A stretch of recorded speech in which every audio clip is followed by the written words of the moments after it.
Have you ever shown up to work every single day, giving your best effort, only to see your name at the very bottom of the leaderboard? Maybe you rehearse your pitch in the mirror each morning. Maybe you follow every tip from the so-called experts, but when the numbers come in, you're still last. Again. That sinking feeling when colleagues avoid eye contact during meetings. That quiet shame when your manager says, "Let's talk after the call." You try harder. You work later, you push more, but the results never change. Here's what you need to know. Being last isn't a life sentence, and sometimes the breakthrough doesn't come from pushing harder, but from stopping completely. This is the story of Alex Chen, a 28-year-old salesman in Chicago working for a mid-sized software company. Alex wasn't lazy, he wasn't uneducated, he held a business degree and genuinely believed in his product, but for 6 straight months, his name sat frozen at position 23 out of 23 on the sales dashboard. His colleagues called him the ghost because prospects would vanish after his calls. His manager scheduled weekly improvement sessions that felt more like funerals. Alex would lie awake at 2 a.m., scrolling through LinkedIn posts of former classmates buying homes and earning promotions, while his bank account dipped below $400. He felt invisible in meetings, embarrassed at family dinners when asked about work, and increasingly certain that he simply didn't belong in sales. He tried everything: aggressive cold calling, discounting prices, mimicking top sellers' techniques. Nothing worked. Each failed attempt carved deeper grooves of self-doubt. But little did Alex know, his greatest weakness, being ignored, overlooked, invisible, was about to become his most powerful weapon. Everything was about to change, not because he learned to talk better, but because he finally learned to stop talking at all. Alex's apartment smelled of instant noodles and defeat. The walls were bare except for one whiteboard covered in desperate scribbles. Call 50 prospects daily, crossed out. Lower prices, crossed out. Be more energetic, underlined 3 times, then abandoned. His laptop sat open to the company sales portal, the red number 23 glowing like a warning light beside his name. For 6 months, that number never moved, not once. His daily routine had become a ritual of humiliation. He arrived at the office at 8 a.m., 30 minutes before anyone else, hoping extra hours would compensate for his lack of results. He'd spend the first hour rehearsing pitches aloud in the empty break room, watching his reflection in the microwave door. Then the team huddle would begin. 22 other salespeople would share wins, close the Johnson account, $50,000, upsold 3 existing clients, hit 120% of quota. When it was Alex's turn, the room would grow quiet. He'd mumble something about working a promising lead, while his manager's smile tightened at the edges. The worst moment came on a rainy Tuesday in March. Alex had spent 3 weeks nurturing what he believed was a sure thing, a manufacturing company needing their software. He sent follow-up emails daily, he called twice a week, he offered a custom demo. On the day he expected to close the deal, the prospect's email arrived. "We've chosen another provider. Your approach felt pushy, like you were selling before understanding our needs." Pushy. The word haunted him. That afternoon, his manager pulled him aside. "Alex, I need to be honest. Another month like this, and I can't protect your position." Walking home that evening, Alex passed a luxury car dealership. Through the window, he saw a salesman effortlessly closing a deal, shaking hands, smiling. Alex stood in the rain for 10 minutes watching. Why could that man sell anything while Alex couldn't sell software he actually believed in? He felt like an imposter, wearing a suit that didn't fit his soul. That night, he almost updated his resume. He almost quit. But something stopped him. Not hope, but sheer exhaustion from the cycle of trying and failing. He was too tired to try another tactic. And in that exhaustion, space opened for something new. The following Monday, Alex arrived at work defeated but strangely calm. He had nothing left to try, no new scripts, no fresh tactics. He simply sat at his desk, opened his CRM, and stared at his next prospect's company website. Instead of preparing his pitch, he did something unusual. He read. He read their About Us page slowly. He clicked on team bios. He scanned their recent press releases. He noticed their CEO had written an article about supply chain challenges.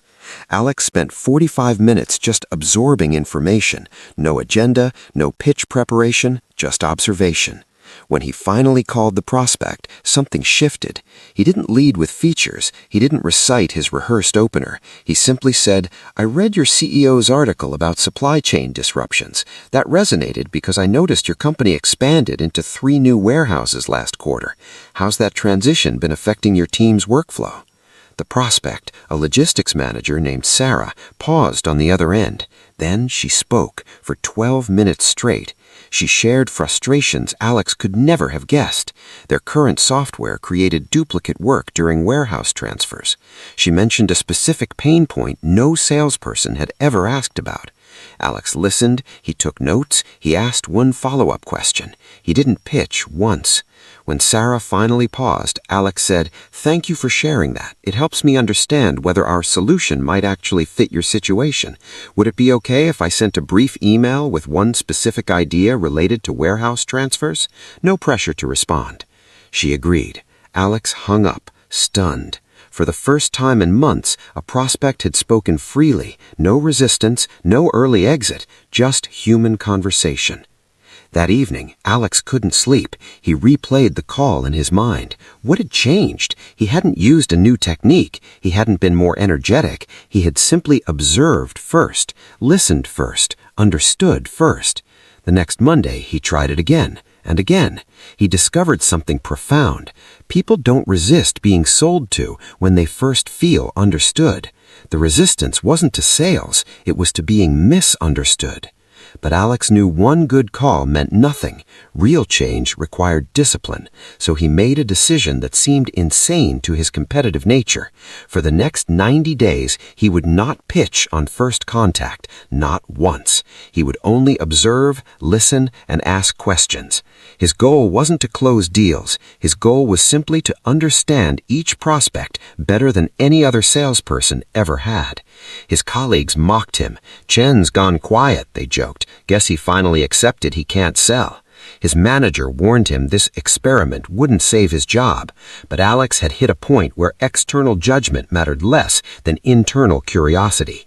What would happen if he spent 90 days mastering observation before ever attempting to sell? He didn't know, but for the first time in 6 months, he felt a flicker of genuine curiosity, not desperation, about his work. Day 1 felt awkward. Alex called a prospect in the healthcare industry. He asked about their patient scheduling challenges instead of launching into his pitch. The prospect answered briefly, then waited in silence for Alex to sell. When Alex didn't, the call ended after 90 seconds. No next step, no email exchange, just nothing. Alex stared at his phone, doubt creeping back. "This isn't working," he whispered to his empty apartment that night. Day 7 brought a small win. A restaurant owner spent 20 minutes describing how their current system failed during weekend rushes. Alex took detailed notes about table turnover rates and staff communication gaps. He sent a follow-up email with one specific observation. "You mentioned servers lose 3 minutes per table during shift changes. Our system reduces that to 40 seconds. The prospect replied, "No one's ever noticed that detail before. Send more information." Alex didn't close the deal, but for the first time, a prospect had asked for more. Day 15 tested his resolve. His manager called him in for an emergency meeting. "Alex, your activity metrics are down 40%. You're making fewer calls, sending fewer proposals. This observation thing, it's not a strategy, it's avoidance." Alex's hands trembled under the table. That evening, he almost abandoned the experiment. He opened a template for aggressive cold emails, the kind he used before. His finger hovered over send. But then he remembered Sarah from the logistics company, how she'd spoken freely when he led with understanding instead of selling. He closed the template. Day 23 delivered a setback that nearly broke him. He'd spent 3 weeks observing a retail chain's operations, reading their earnings reports, studying their store layouts, even visiting 2 locations incognito. He built genuine rapport with their operations director. On their 4th conversation, Alex finally shared how his software solved a specific inventory problem he'd observed. The director listened politely, then said, "This is thoughtful, Alex, really, but we signed a 3-year contract with your competitor yesterday." Rejection, after weeks of patient observation. Alex drove home in silence, tears mixing with Chicago rain on his windshield. He parked outside his apartment building and sat for 20 minutes, wondering if observation was just a slower path to the same failure. But on day 24, something unexpected happened. The retail director emailed him. "My CFO saw your notes about inventory reconciliation. He was impressed by your depth of understanding. We can't switch vendors now, but I'm sharing your contact with our sister company launching next quarter." One door closed, another cracked open. Not because Alex sold harder, but because he'd observed deeper. Day 41 brought external skepticism. During a team lunch, the top salesman leaned across the table. "Chen, seriously, what's your game? You barely talk on calls. You never pitch. Are you even trying to sell?" Others nodded. Alex's heat rose in his cheeks. He wanted to defend himself, to explain the philosophy, but he stayed quiet, because deep down he still wasn't sure it would work. Day 58 marked a turning point. Alex noticed a pattern. Prospects he observed for at least 20 minutes across multiple conversations began asking him questions about his solution unprompted. They'd say things like, "How would your system handle this specific problem I mentioned last week?" They were selling themselves because Alex had first sold them on being understood. His close rate on observed prospects jumped to 37%. Still not top performer, but no longer dead last. Day 72 brought the major breakthrough. A manufacturing CEO Alex had observed for 6 weeks, studying their expansion plans, reading industry reports about their sector, noting their public sustainability commitments, invited him for an in-person meeting. Not a sales demo, a strategy discussion. During the meeting, the CEO said, "Every other vendor came in pushing features. You came in understanding our business. That's rare." Alex didn't close the deal that day, but 2 weeks later he signed a $120,000 contract, his largest ever. Yet doubt still visited him on quiet nights. Some days he wondered if this was sustainable.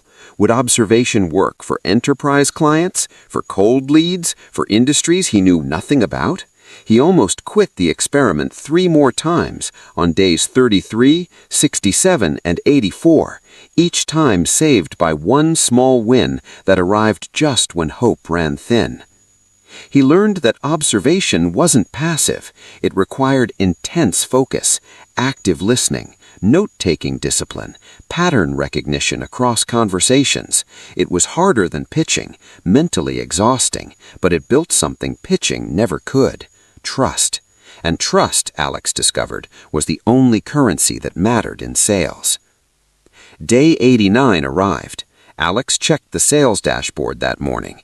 His name was still not at the top, but it had moved. Position 17. For the first time in 8 months, he wasn't in the bottom 5. He didn't celebrate. He simply felt quiet certainty. The experiment had 90 days. Tomorrow was the final day. He wondered what came next. On day 91, the first day after his observation experiment officially ended, everything shifted. Alex received an email from a prospect he'd first contacted on day 12 of his experiment, a technology startup founder named Maya, who'd initially dismissed his outreach.